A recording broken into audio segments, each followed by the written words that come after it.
Honorable Minister, all protocol observed. My name is Ian Ntiwa, partner at Citizen Advocates who offer legal support to ASARECA. We are privileged to be part of the Council of Patron Ministers discussion, and I'll quickly highlight the resolution before the joint communique is signed.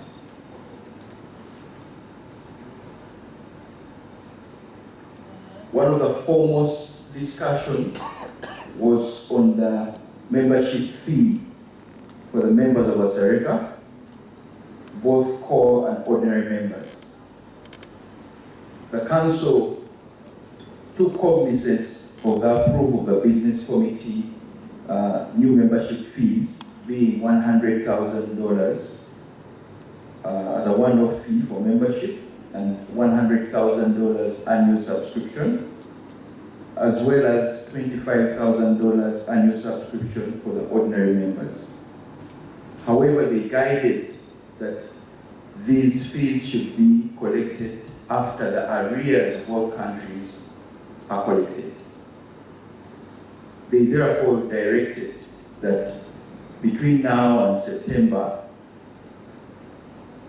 a panel of 4, which includes the chairperson of the Patron Ministers, the executive director, the chairperson of the board of directors, and the president of the General Assembly, work together to ensure that the arrears of members are cleared to zero, and thereafter the new subscription fees can take effect.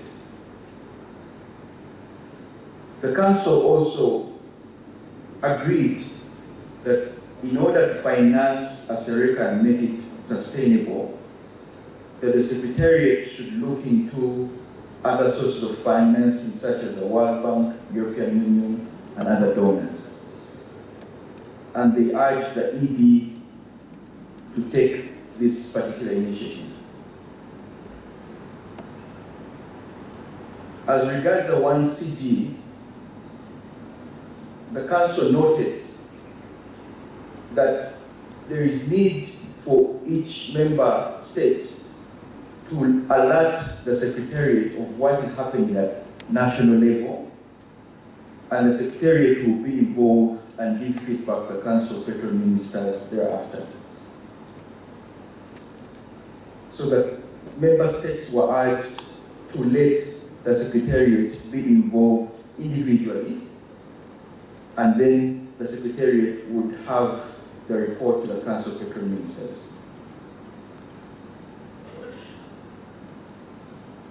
The Council also urged the partnership support to regional initiatives. They advised that there is need to harmonize ASARECA to discuss with the different ministers so that they can adopt the ECAT model and ensure that regional initiatives and partnerships are strengthened. The Council further considered the proposed amendments to the Constitution, which is within their mandate to approve. And the amendments were 2, which included having the Directors General of the different NARIs as part of the board, as well as representation from the ordinary members. They also approved the hybrid meeting for ASARECA to have online and hybrid meetings. However, they directed that the Constitution be clear on the ordinary membership to cover regional organizations of ASARECA. And the Constitution was approved with such amendments. These were the deliberations or the highlights of the discussion of Council of Patron Ministers. And with me, I would like to hand back to the Secretary General of this Council, Mr. ED, to come and take charge of the signing of the joint communique of the Council of Patron Ministers. Mr. Secretary General, sir.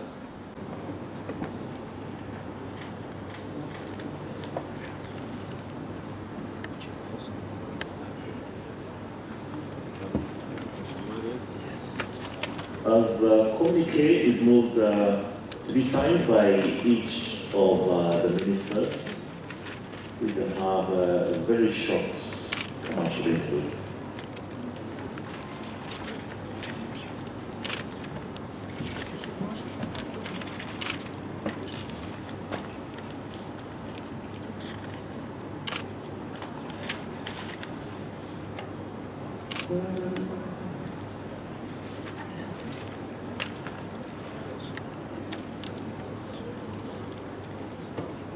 You have a soundtrack?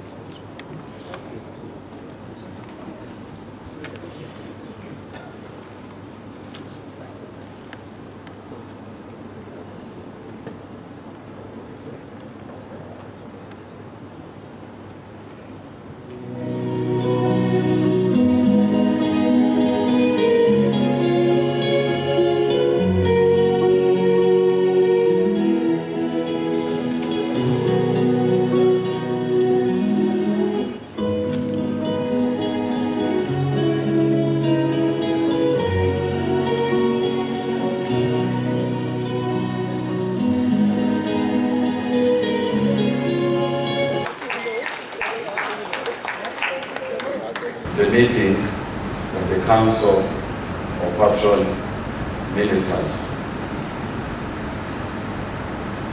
You have heard the resolutions. The resolutions that we have made will hopefully transform the organization. We hope to ensure that we get enough funding, both from within and from outside, so that the operations of the organization can move.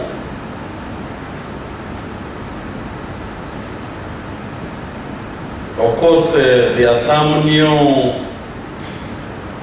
things that have come on board. For example, the decision to ensure that we widen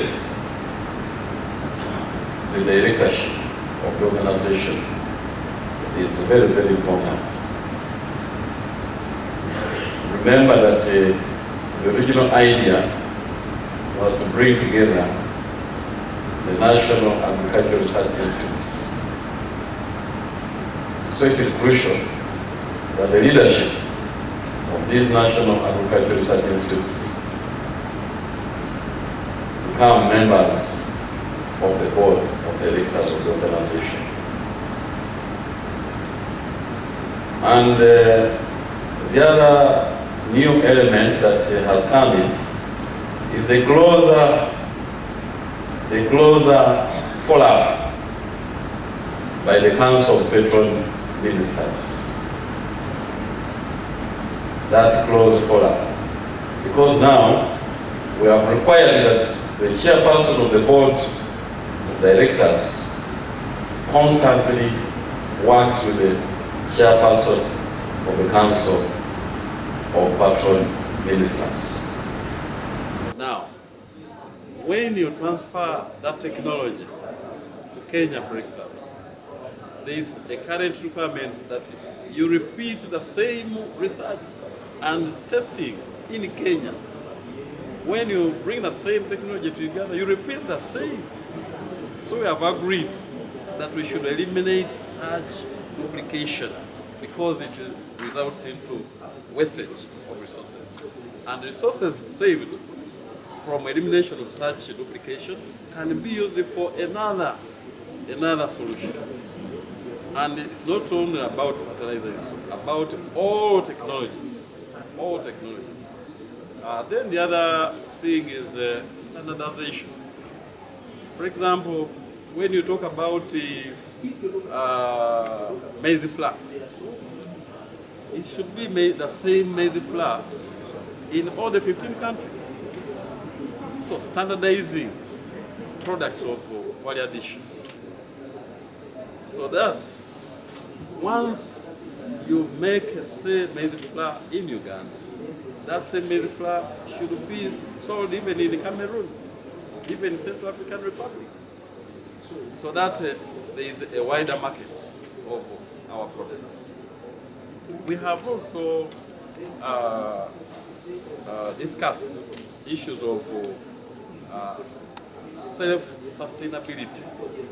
You know, whenever people talk about such research initiatives, they think about now looking to donors to finance our own efforts. But we have said no, we have to develop a mechanism of sustaining our efforts, so that if they are well-wishers, they can come as well-wishers, but they shouldn't come as the main sources of support. Because we have found that this is not tenable, because, for example, the financier will say that yes, I want to finance research, but for only 2 countries, only Uganda and Kenya. But there are 15 countries in this organization. So we are saying our research agenda will only help our people if we can sustain it ourselves.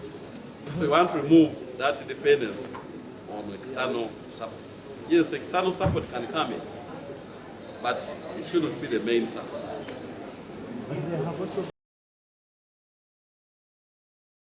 Audio